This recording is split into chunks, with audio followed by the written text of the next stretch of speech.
a single clap from that guy. Ladies and gentlemen, I'm going to take that. A slow hand clap. Thanks so much, Mick Oliver. Thank you. Bye-bye.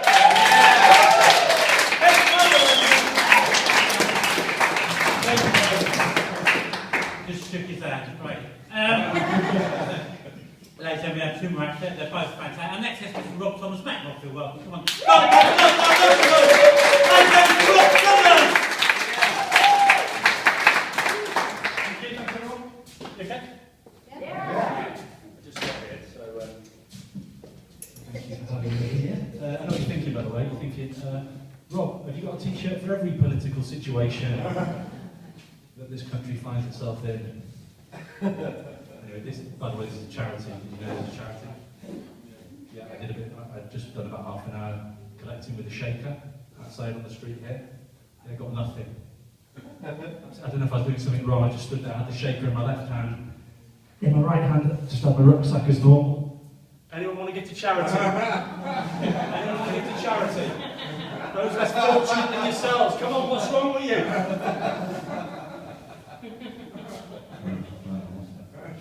So, I feel like I've got to talk a little bit about Europe. Is that okay? Well, I'm going to take 2 minutes on Europe. Because it's very much, you know, it was Friday, wasn't it? But it's still the topic du jour, isn't it? Or as we'll soon be calling it, the topic of the day. You can have that one. Take it home. Maybe write it on your hand like I did. Wrote it on there as an aid memoir. Or as we'll soon be calling it, a memory aid. There we go. So a little bit of a comedy lesson, by the way. I don't know if you noticed, but I did the same joke twice then. In case you're thinking like that, déjà vu.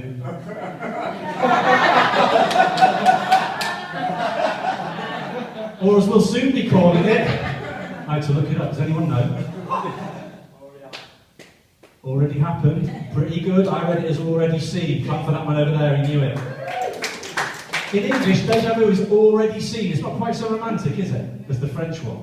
You know, you're out with your mates, having a drink, and you suddenly go, lads, I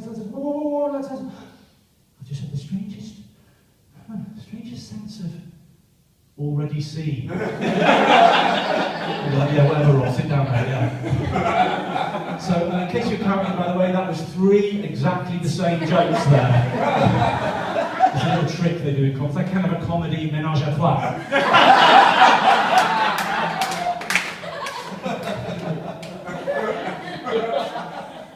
If you know anything about comedy, by the way, you'll know it's a rule of 3, so I am stopping there, Kelsa Breeze.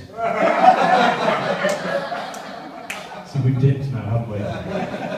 Certainly. I can't do 5. So you think you're funny, but you can't do 5. That's just pushing it too far. So, what I will say about the whole Brexit thing is, I love the word. I don't care what I love the word Brexit. What word? And you had Grexit. Basically, what you can do is you take the word exit, and you take another word of something, a few letters, but cram it together, and then you've got this new word that basically represents like the ending, the cessation of that original thing. So, for example, in my house, we've recently just had a referendum on Sexit. That was very much, very clearly, in the Remain. In the Remain camp. But I was outvoted by my wife and some guy from down the gym. But anyway, you know, I'm not surprised that the Leave campaign won, because the Remain campaign, I don't know if you noticed this, but their slogan, the slogan that Cameron and Osborne rolled out time and time again, it's ridiculous. It sounds like an overly honest advert for condoms. Safer, stronger, better off.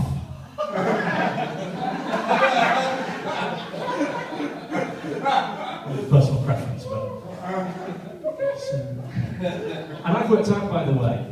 Yeah, thinker, isn't it? That one, yeah. And you'll never see it again the same way you won't need to. Unless it's a second referendum, then you can see it go. Yeah, anyway, easy bit laughter.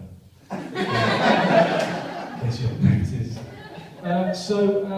I've noticed something about Prime Ministers. As you know, everything's going on. I've noticed something about Prime Ministers, right? You can tell a lot about them by their initials, okay? David Cameron, DC. I don't know if you know, but DC is like a comic book company, because David Cameron thinks he's like a superhero, he's going to save the world, yeah? Then there was Gordon Brown, GB. he was a staunch defender of the Great British Union, wasn't he? He was a key factor in the Scottish no vote. And then there's Tony Blair, coughing and spluttering his way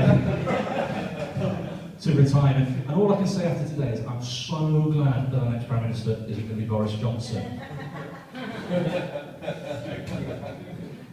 as rude as I thought. So there we go. Do you like that? That's a topical bit. Done and dusted. Comedy is I mean, somebody asked me before I had to come on, I couldn't tell them. They said, how do you get into comedy? And I was like, I haven't got time, but I thought I'll tell you on stage.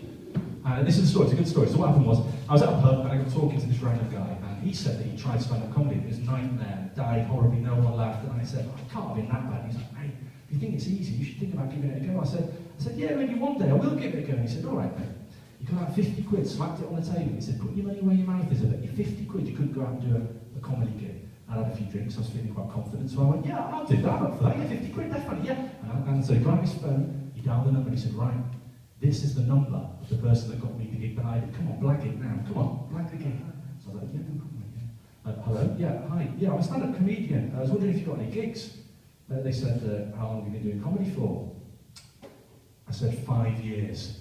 I felt like it's time to lie, I need to sound confident. They said, right, well, you're in luck, we'll take a chance, we've had a dropout tomorrow night. Yeah, you up for it? I was like, yeah, definitely, brilliant. Sorted out the details, gave the phone back to this guy, said his name was Dave, by the way, he's going to come the following night, obviously to check through that I carried through on it, he had to get 50 quid. So shook hands, went out, honestly, like that bus. Never felt more nervous in all my life on that walk home. Literally gut-wrench, got home, couldn't sleep next morning, couldn't eat breakfast, spent the whole day just wandering around London trying to think of something funny. I failed miserably. Before I know it, I'm at the venue. There's a bit of a buzz or whatever. And then it's time, I hear my name being called, and it's almost involuntary. My leg just sort of like lurched out towards the stage like this. I didn't know what, I was getting a deep sense of nausea in the pit of my stomach. Oh my God. I step onto the stage. I turn to face the lights. And here we all are.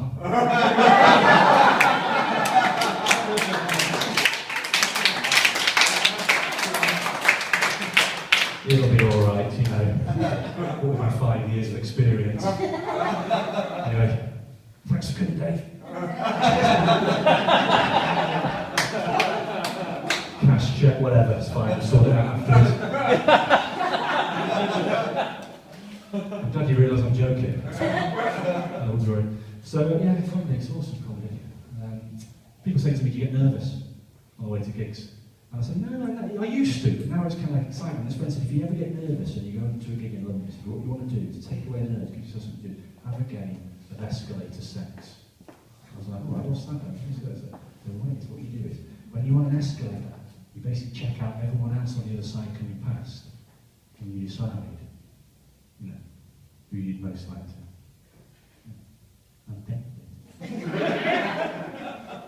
married, I thought, that sounds a bit of fun. Well, do it for fun. Do it for fun. He said, there's 2 rules to escalator sex.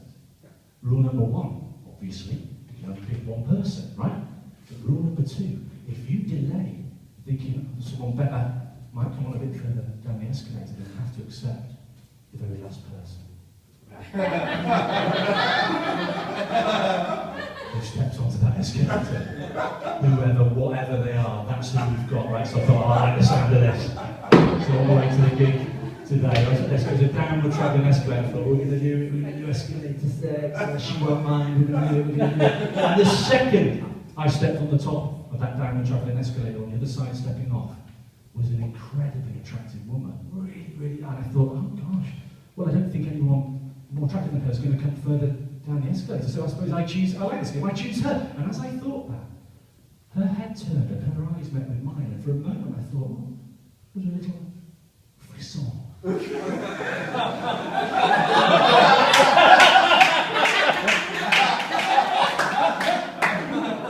know what that one means?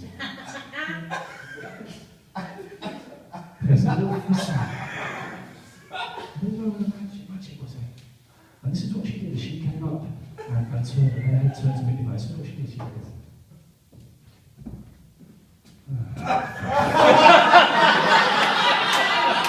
This is the moment I realised I'm not the only one playing escalator sex over there.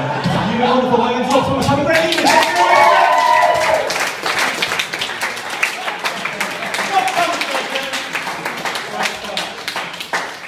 Rob. Really enjoyed that. Those gentlemen have been fantastic. We have one flying out tonight. It's been in many times. His name is Paco. Great way to close the show. Just make him feel welcome. Please start us out.